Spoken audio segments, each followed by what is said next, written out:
ಆತ್ಮೀಯ ಬಂಧುಗಳೇ, ಶ್ರೀಮದ್ ಭಗವದ್ಗೀತೆ ತತ್ವ ವಿವೇಚನೆ ಟೀಕಾ ಅಧ್ಯಾಯ 6 ಆತ್ಮ ಸಂಯಮ ಯೋಗ. ಇದರಿಂದ ನಾವು 6ನೇ ಶ್ಲೋಕವನ್ನು ತಿಳ್ಕೊಳ್ತಾ ಇದ್ವಿ. ಓದ ಭಾಗದಲ್ಲಿ ನಾವು ಮನಸ್ಸು ಇಂದ್ರಿಯಗಳ ಸಹಿತ ಶರೀರವನ್ನು ಗೆಲ್ಲೋದು ಅಂತಂದರೆ ಅರ್ಥ ಏನು, ಅಂದರೆ ಏನು, ತನ್ನ ವಶ ಮಾಡಿಕೊಳ್ಳೋದನ್ನ ಗೆಲ್ಲೋದು ಅಂತ ಅರ್ಥ. ವಿವೇಕದಿಂದ ಅಭ್ಯಾಸ ಮಾಡೋದ್ರಿಂದ ಮತ್ತು ವೈರಾಗ್ಯದಿಂದ ಇದು ವಶವಾಗುತ್ತೆ. ಮತ್ತು ಭಗವಂತನ ಪ್ರಾಪ್ತಿಗೋಸ್ಕರ ನಾವು ಏನಾದರೂ ಒಂದು ಕೆಲಸಗಳನ್ನು ಸಾಧನೆಗಳನ್ನು ಮಾಡಬೇಕಾದ್ರೆ ಈ ಶರೀರ ಇಂದ್ರಿಯ ಮನಸ್ಸನ್ನು ತೊಡಗಿಸಿದಾಗ ಅವು ಏನೂ ಆಯಾಸ ಇಲ್ಲದೆ ಆ ಕೆಲಸವನ್ನು ಮಾಡುತ್ತೆ. ಮತ್ತು ಅದರ ಆಪೋಸಿಟ್ ಕಡೆ ಅದು ಕಣ್ಣೆತ್ತು ಕೂಡ ನೋಡದೇ ಇದ್ದಾಗ ಅದು ನಮ್ಗೆ ವಶವಾಗಿದೆ ಅಂತ ತಿಳ್ಕೋಬೇಕು. ಈ ರೀತಿ ಮಾಡೋದ್ರಿಂದ ಸಂಸಾರ ಸಮುದ್ರದಿಂದ ತನ್ನನ್ನು ತಾನು ಉದ್ಧಾರ ಮಾಡಿಕೊಳ್ತಾನೆ ಮತ್ತು ಭಗವಂತನನ್ನು ಕೂಡ ಪಡ್ಕೊಳ್ತಾನೆ ಅನ್ನುವಂಥ ವಿಚಾರಗಳನ್ನು ತಿಳ್ಕೊಂಡ್ವಿ. ಇದನ್ನು ನಾವು ಸ್ವಯಂ ತನ್ನ ಮಿತ್ರನಾಗಿದ್ದಾನೆ ಅವನು ಅಂತ ಅರ್ಥ ಮಾಡ್ಕೋಬೇಕು ಅನ್ನೋದನ್ನು ಕೂಡ ತಿಳ್ಕೊಂಡ್ವಿ. ಈಗ ಪ್ರಶ್ನೆ ಏನು ಅಂತಂದರೆ, ಯಾರ ಶರೀರ ಇಂದ್ರಿಯಗಳು ಮತ್ತು ಮನಸ್ಸು ಜಯಿಸಲ್ಪಟ್ಟಿಲ್ವೋ ಅವನನ್ನು ಅನಾತ್ಮ ಅಂತ ಹೇಳ್ತಾ ಇದ್ದಾರಲ್ಲ, ಅದಕ್ಕೆ ಅರ್ಥ ಏನು? ಮತ್ತು ಅವನು ಶತ್ರುವಿನಂತೆ ಶತ್ರುತ್ವದಲ್ಲಿ ವರ್ತಿಸ್ತಾನೆ ಅಂತ ಹೇಳಿದಾರಲ್ಲ, ಅದಕ್ಕೆ ಅರ್ಥ ಏನು ಅಂತ ಇಲ್ಲಿ ಪ್ರಶ್ನೆ ಮಾಡಿದ್ದಾರೆ. ಉತ್ತರ ಏನು ಅಂತಂದರೆ, ಶರೀರ ಇಂದ್ರಿಯಗಳು ಮತ್ತು ಮನಸ್ಸು ಇದೆಲ್ಲದರ ಹೆಸರು ಕೂಡ ಆತ್ಮ ಅಂತಲೇ ಕರೀತಾರೆ. ಕೆಲವೊಂದು ಕಡೆ ಶರೀರವನ್ನು ಆತ್ಮ ಅಂತ ಕರೀತಾರೆ, ಕೆಲವೊಂದು ಕಡೆ ಇಂದ್ರಿಯಗಳನ್ನು ಆತ್ಮ ಅಂತ ಕರೀತಾರೆ, ಮನಸ್ಸನ್ನು ಕೂಡ ಆತ್ಮ ಅಂತ ಕರೀತಾರೆ. ಅಂದರೆ ಇದೆಲ್ಲದಕ್ಕೂ ಆತ್ಮ ಅಂತ ಹೆಸರಾಗಿದೆ.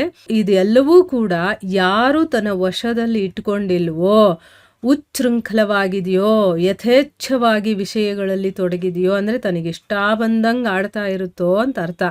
ಇದೆಲ್ಲವನ್ನೂ ಕೂಡ ತನ್ನ ಲಕ್ಷ್ಯಕ್ಕೆ ಅನುಕೂಲವಾಗಿ ಇಚ್ಛಾನುಸಾರವಾಗಿ ಶ್ರೇಯಸ್ಸಿನ ಕಡೆ ಅಥವಾ ಶ್ರೇಯಸ್ಸಿನ ಸಾಧನೆಯಲ್ಲಿ ಯಾರು ತೊಡಗಿಸ್ಕೊಳ್ಳೋದಕ್ಕೆ ಆಗ್ತಾ ಇಲ್ವೋ, ತೊಡಗಿಸ್ಕೊಂಡಿಲ್ವೋ ಅವನನ್ನು ಅನಾತ್ಮ ಅಂತ ಕರೀತಾರೆ. ಅಂದರೆ ಆತ್ಮವಾನಲ್ಲ ಅವನು ಅಂತ ಅರ್ಥ. ಯಾರು ತೊಡಗಿಸ್ಕೊಂಡಿರ್ತಾನೋ ಅವನು ಆತ್ಮವಾನ್. ಆದರೆ ಇದೆಲ್ಲವನ್ನ ತನ್ನಿಚ್ಛೆ ಬಂದಂಗೆ ಅವುಗಳು ಇರೋದಕ್ಕೆ ಬಿಟ್ಬಿಟ್ಟು ತನ್ನ ಒಂದು ಅಧೀನದಲ್ಲಿ ಅವುಗಳನ್ನು ಇಟ್ಕೊಳ್ಳದೆ ತನ್ನ ಶ್ರೇಯಸ್ಸಿನ ಸಾಧನೆಯಲ್ಲಿ ಅವುಗಳನ್ನು ತೊಡಗಿಸ್ಕೊಳ್ಳೋದಕ್ಕೆ ಆಗದೆ ಇರೋನನ್ನು ಅನಾತ್ಮ ಅಂತ ಕರೆದಿದ್ದಾರೆ. ಇಂಥ ಮನುಷ್ಯ ಸ್ವಯಂ ಮನಸ್ಸು ಇಂದ್ರಿಯಗಳು ಇದಕ್ಕೆ ವಶನಾಗಿ ಕುಪಥ್ಯ ಮಾಡುವಂತಹ ರೋಗಿಯ ಹಾಗೆ. ಅಂದರೆ ಈಗ ಒಬ್ಬ ರೋಗಿಗೆ ಆ ರೋಗ ಗುಣ ಆಗಬೇಕು ಅಂದರೆ ಪಥ್ಯವನ್ನು ಮಾಡಬೇಕು. ಆ ಪಥ್ಯಕ್ಕೆ ವಿರುದ್ಧ ಕುಪಥ್ಯವನ್ನು ಮಾಡಿದಾಗ ರೋಗ ಎಲ್ಲಿ ವಾಸಿಯಾಗುತ್ತೆ? ಆಗೋದಿಲ್ಲ.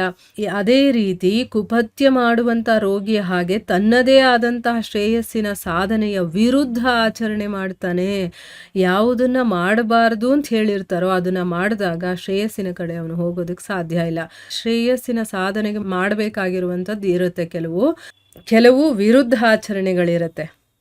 ಈ ರೀತಿ ಯಾರು ಆ ಇಂದ್ರಿಯಗಳನ್ನು ಮನಸ್ಸನ್ನು ಇದನ್ನೆಲ್ಲ ವಶದಲ್ಲಿ ಇಟ್ಕೊಂಡಿರೋದಿಲ್ವೋ ಅವನು ಶ್ರೇಯಸ್ಸಿನ ಸಾಧನೆಯ ವಿರುದ್ಧ ಆಚರಣೆಯನ್ನು ಮಾಡ್ತಾನೆ. ಅವನೇನು ಮಾಡ್ತಾನೆ? ಅಹಂತೆ, ಮಮತೆ, ರಾಗದ್ವೇಷ, ಕಾಮಕ್ರೋಧ, ಲೋಭ, ಮೋಹ ಇದರ ಕಾರಣದಿಂದ ಏನಾಗುತ್ತೆ?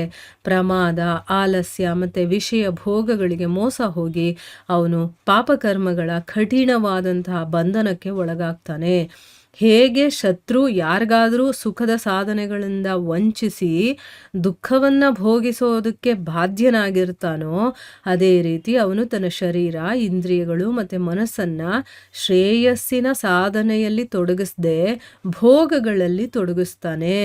ಈ ಹಿಂದೆನೇ ನಾವು ತಿಳ್ಕೊಂಡ ಹಾಗೆ ಈ ಮನುಷ್ಯ ಜನ್ಮ ಅನ್ನೋದು ತುಂಬ ದುರ್ಲಭವಾಗಿರುವಂಥದ್ದು.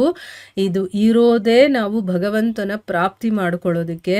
ಅದನ್ನು ಬಿಟ್ಟು ಅದನ್ನು ವಿಷಯ ಭೋಗಗಳಲ್ಲಿ ತೊಡಗಿಸಿ ತನ್ನ ಮನಸ್ಸಿನ ಶ್ರೇಯಸ್ಸಿನ ಸಾಧನೆಯಲ್ಲಿ ತೊಡಗಿಸದೆ ಇದರಲ್ಲೆಲ್ಲ ತೊಡಗಿಸಿರೋದ್ರಿಂದ ಏನು ಮಾಡ್ತಾನೆ? ತನ್ನನ್ನು ತಾನು ಬಾರಿಗೂ ಮತ್ತೆ ಅವನು ನರಕಾದಿಗಳಲ್ಲಿ ತನ್ನನ್ನು ತಾನು ಕೆಡುಕೊಂಡು ನಾನಾ ರೀತಿಯ ಯೋನಿಗಳಲ್ಲಿ ಅಲದಾಡಿಸ್ತಾ ಅನಂತ ಕಾಲದ ತನಕ ಭೀಷಣವಾದಂತಹ ದುಃಖಗಳನ್ನು ಭೋಗಿಸೋದಕ್ಕೆ ಅವನು ಬಾಧ್ಯವಾಗಿಸ್ತಾನೆ.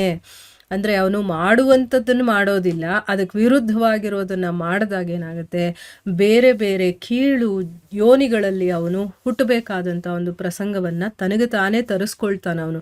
ಅದು ಏನು, ಅನಂತ ಕಾಲದ ತನಕ ಅವನು ದುಃಖಗಳನ್ನು ಭೋಗಿಸ್ತಾ ಇರ್ತಾನೆ. ಒಂದೊಂದು ಸರಿ ತಾನೇ ತನ್ನಲ್ಲಿ ಯಾರಿಗೂ ದ್ವೇಷ ಇಲ್ಲದೆ ಇರೋ ಕಾರಣ ವಾಸ್ತವದಲ್ಲಿ ಯಾರೂ ಕೂಡ ತನ್ನ ಕೆಟ್ಟತನವನ್ನು ಬಯಸೋದಿಲ್ಲ. ಅಂದರೆ ಈಗ ನನ್ನ ಮೇಲೆ ನನಗೆ ದ್ವೇಷ ಇರೋದಿಲ್ಲ, ನಾನು ಕೆಟ್ಟದನ್ನು ಬಯಸೋದಿಲ್ಲ ನಾನು ಅಲ್ವಾ, ನನಗೆ ನಾನೇ ಕೆಟ್ಟದ್ದನ್ನು ಬಯಸ್ಕೊಳ್ತೀನ ಇಲ್ಲ. ಆದರೆ ಅಜ್ಞಾನದಿಂದ ವಿಮೋಹಿತನಾಗಿರುವಂಥ ಮನುಷ್ಯ ಆಸಕ್ತಿಗೆ ವಶನಾಗಿ ದುಃಖವನ್ನು ಸುಖ ಅಂತ ತಿಳ್ಕೊಂಡು, ಅಹಿತವನ್ನು ಹಿತ ಅಂತ ತಿಳ್ಕೊಂಡು ತನ್ನ ಯಥಾರ್ಥ ಶ್ರೇಯಸ್ಸಿನ ವಿಪರೀತ ಆಚರಣೆಯನ್ನು ಮಾಡೋದಕ್ಕೆ ತೊಡಗ್ತಾನೆ. ಈಗ ಯಾರು ತನಗೆ ತಾನೇ ಶತ್ರು ಆಗಿರೋದಿಲ್ಲ, ಅದು ಕೆಟ್ಟದನ್ನು ಬಯಸೋದೂ ಇಲ್ಲ. ಆದರೆ ಈಗ ಅಜ್ಞಾನ ಇರೋ ಕಾರಣದಿಂದ ಏನು ಮಾಡ್ತಾನೆ, ದುಃಖವನ್ನು ಸುಖ ಅಂತ ತಿಳ್ಕೊಳ್ತಾನೆ, ಅಹಿತವನ್ನು ಹಿತ ಅಂತ ತಿಳ್ಕೊಂಡು ತನ್ನ ಯಥಾರ್ಥ ಶ್ರೇಯಸ್ಸಿನ, ಅಂದರೆ ನನಗೆ ಒಳ್ಳೆಯದಾಗಬೇಕಾದ್ರೆ ನಾನು ಏನು ಆಚರಣೆಗಳನ್ನು ಮಾಡಬೇಕು ಅದನ್ನು ಬಿಟ್ಟು ಅದಕ್ಕೆ ವಿಪರೀತವಾಗಿರುವಂಥ ಆಚರಣೆಯಲ್ಲಿ ತೊಡಗ್ತಾನೆ. ಇದೇ ಮಾತನ್ನು ತಿಳಿಸೋದಕ್ಕೆ ಅವನು ಶತ್ರುವಿನ ಹಾಗೆ ಶತ್ರುತ್ವದ ಆಚರಣೆಯನ್ನು ಮಾಡ್ತಾನೆ ಅಂತ ಹೇಳಿರುವಂಥದ್ದು. ಈಗ ಇದಕ್ಕೆಲ್ಲ ಕಾರಣ ಅಜ್ಞಾನ, ಮೋಹದ ಕಾರಣ ನಾವು ಈ ರೀತಿ ಎಲ್ಲ ಮಾಡ್ತಾ ಇರೋದು. ಸೊ ಅದಕ್ಕೆ ಜ್ಞಾನ ಅನ್ನೋದು ತುಂಬ ಇಂಪಾರ್ಟೆಂಟು. ಯಾವಾಗ ನಮಗೆ ತಿಳುವಳಿಕೆ ಬರ್ತಾ ಹೋಗುತ್ತೋ ಆಗ ನನಗೆ ವಿವೇಕ ಅನ್ನೋದು ಜಾಗೃತವಾಗುತ್ತೆ. ಯಾವ್ದು ಸರಿ ಯಾವ್ದು ತಪ್ಪು ಅಂತ ಯೋಚನೆ ಮಾಡುವಂಥ ಶಕ್ತಿ ನನ್ನಲ್ಲಿ ಬರುತ್ತೆ. ಆವಾಗ ನಾನು ಸರಿಯಾದ ಆಚರಣೆ ಮಾಡೋದಕ್ಕೆ ಶುರು ಮಾಡ್ತೀನಿ. ಎಲ್ಲಿವರೆಗೂ ನಾವು ಅಜ್ಞಾನಿಗಳಾಗಿರ್ತೀವೋ ಆವಾಗೇನಾಗುತ್ತೆ, ದುಃಖವನ್ನು ಸುಖ ಅಂತ ತಿಳ್ಕೊಳ್ತೀವಿ.